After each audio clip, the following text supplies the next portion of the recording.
Hi, it is Saturday, the 6th of February, 2021. This is Wes Fryer here in Oklahoma City and Senator James Lankford. I am recording this video message for you in the hope that this is a good way to share some really important thoughts, not only for this week, but moving forward as you represent us in the Senate.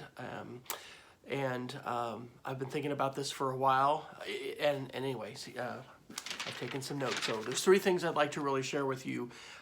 First off, it's how important it is that you oppose fascism here in the United States. And I know that the vote on the conviction of President Trump is going to start this Tuesday. And so I want to talk to you, and I want to recommend a book to you that I heard the author on a podcast recently, and I'm going to include the link to that here in the description of this YouTube video, and I'll also send this to you on Twitter. So I want to talk to you about fascism briefly. I want to talk to you about really the heart of the Republican Party and how I think this week and what we're going to see play out in the Senate is really going to define the future of the Republican Party in the United States. And thirdly, I want to speak to you as a fellow Christian and follower of Jesus Christ and talk about who speaks for Jesus and how it's so important, I think, that you and many others clearly speak about what is not something that Jesus Christ supports and endorses when it comes to the behavior of his children, of us. So first off, Senator Lankford, I want to encourage you to support the impeachment of the conviction of Donald Trump. He's been impeached by the House, but now the Senate is going to be faced with the question of whether or not to impeach him. And what happened on January 6, 2021 in the nation's capital, I saw some of the footage. I know you were speaking on the floor of the Senate when the evacuation had to happen.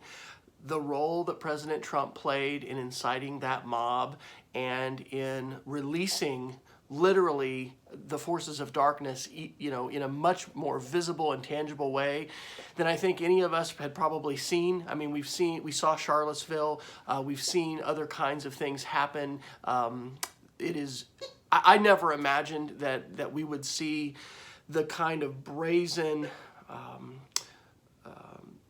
endorsements of white supremacy, of right-wing militias, of the unjustified use of violence to try to overthrow the government of the United States. President Trump stepped over the line, and no president should be unaccountable for his behavior or her behavior, right up to the point of the transition of power at inauguration. And so what I'm hopeful for is that you and other senators are going to vote to convict and send a clear message that is not only going to be important for our country in the resolution which can follow, which can prohibit President Trump from ever holding an elective office in the United States again. It's also going to send a message around the world that democratic and representative democracies like our country have the ability to use peaceful means to censor their elected officials when they step over the line. And clearly President Trump has done that. So that's my first encouragement. And I want to recommend to you a fantastic podcast that I recently listened to. The author is a professor of philosophy in New Haven, Connecticut. His name is Jason Stanley. The book he's written is called How Fascism Works, The Politics of Us and Them. And I heard him on a Sean Illing hosted Vox podcast that was from January 28th, 2021. Again, I'll link this in the YouTube description and in the tweet. And the name of this podcast interview was Why Fascism in Post-Trump America Isn't Going Away. President Trump isn't just a Republican, he isn't just a conservative, he is a fascist. And the way that he acted in office, the way in which he has attempted to, and I think we could say very successfully, further polarized and separated our country, defining us and them, appealed to what is predominantly a white majority, or what used to be a majority in our country, but whites, and appealing to white voters through fear, through blaming immigrants and blaming others, endorsing a fascist transition in power. He has consistently discredited the media. You know, he's actually been an enemy of truth, trying to get people to doubt that journalism at all, in any form, can be legitimate. I don't even use, as a teacher today, the term fake news, because, you know, disinformation and misinformation, it's really been terrible. And it's a playbook of fascism. You are a student of history. You know about the Weimar Republic in Germany in the 1930s.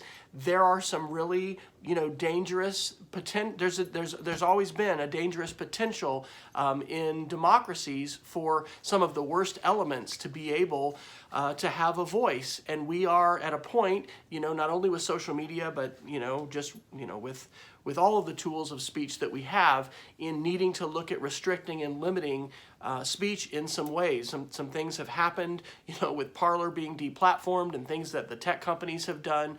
But you as a senator are going to need to make some decisions, and I hope provide leadership in that regard. So I have not read Jason Stanley's book. I want to read it. I've heard this podcast. It's excellent. And one of the things that it calls us to do is to call out fascism. And that is exactly the kind of behavior and the kind of leader that Donald Trump has been and wants to continue being. And here in the United States of America, where we stand for the values of our Constitution, we absolutely cannot be advocates for fascism, and we can't let people who are pretending and shrouding themselves in other kinds of language, oftentimes the language of patriotism and nationalism, to get a free pass and promote fascism. Representative democracy, a commitment to the peaceful transition of power, to the electoral process, to truth, all of these things are vitally important. And in voting for the conviction of Donald Trump and subsequently his censure and his prohibition of ever holding elective office in our nation is not going to completely stop all of these forces that have been unleashed and we're going to be dealing with for years. But it is going to be an incredibly important moment. And that takes me to my second point, the heart of the Republican Party. I know that you are a committed conservative senator, from our state in Oklahoma, and I know that you're committed to the Republican Party. I believe that this vote for whether or not to convict Donald Trump is going to define the future of the Republican Party. And just like Lincoln, and there's other leaders in our history have made decisions and have provided leadership. Moose, don't. Sorry, my dog is licking my tripod. Just like President Lincoln and others have done things that defined the trajectory for decades, and maybe even in the case of Lincoln, a century, a long time. This is that moment. And so I'm saddened, of course, that the riot at the Capitol happened at all. But I'm glad that you changed your decision of how you were going to vote. I know Senator Inhofe, even before the riot, had indicated that he was not going to, be voting to support the questioning of the ballots and all that. You changed your vote there. I really believe that we need your leadership, and the future of the Republican Party needs your leadership, because the Republican Party will not survive as a leading party in the United States of America if it continues to be defined by the fringe, by the extremists, and by those who frankly don't support democracy. Fascism is the heart of what the group that participated in the riots on January 6th at the Capitol were about. And that's, the QAnon conspiracy and these extremists, they are not supporting the values of our Constitution. They are shrouding themselves in slogans of 1776 and patriots. But we don't have a monarchy to overthrow here. We have a representative democracy. And just like Benjamin Franklin told, supposedly the interviewer who asked him after the Constitutional Convention concluded in 1787, what happened? What do you have? You have a republic if you can keep it. That's this moment. This is the moment where we get to decide whether we're going to keep our republic or not. And we need your leadership, Senator Lankford.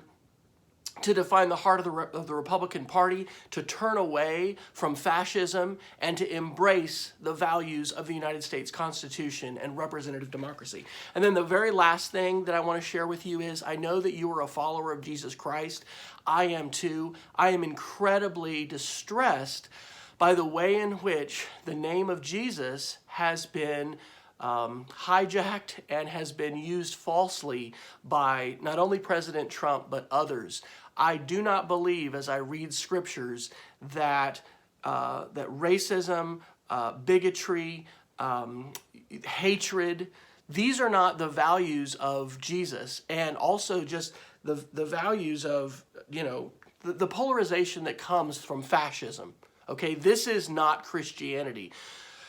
Jesus was not a politician, and I'm not here to give you a lecture on Christianity. I just kind of want to remind you, it's important who speaks for Jesus. It also, in this culture war that we find ourselves in, the stakes are really high, and I'm sure you know that a lot more than I do about the things that we say have lots of implications. And I just want to appeal to you as a fellow follower of Jesus to not allow, that's not the right way to say it. I would love for you to speak out as a Christian against fascism, because we need voices to speak out against this darkness. And I don't believe that Jesus called us to, there's all kinds of things that we're called to do in our lives, and there's all different ways and paths that we have to serve. But as a follower of Jesus and a Christian, fascism, any more than it was not the path to follow in Germany in the 30s and the 40s, fascism is not the path for us to follow as Christians. And so I want to appeal to you on that basis. So I want to thank you for your service. I want to thank you for everything that you do. I don't know if you remember this, but I got to say hi and visit with you and your wife briefly in March at Lowe's just up the street on Memorial. It was right at the beginning of the pandemic when you knew better than I did, I'm sure, that we were just about to enter in to a really dark chapter. And so I appreciate your service, and I appreciate all that you're doing, the sacrifices that you're making. And so I want to just appeal to you as your constituent here in Oklahoma to provide the leadership that we need at this critical time in our nation, and to oppose fascism and to be a strong voice for the values of the Constitution in the United States and for the values of representative democracy that have undergirded our nation for over 200 years, and I pray will continue to be the values of our nation and our government for hundreds of years into the future. Thanks so much.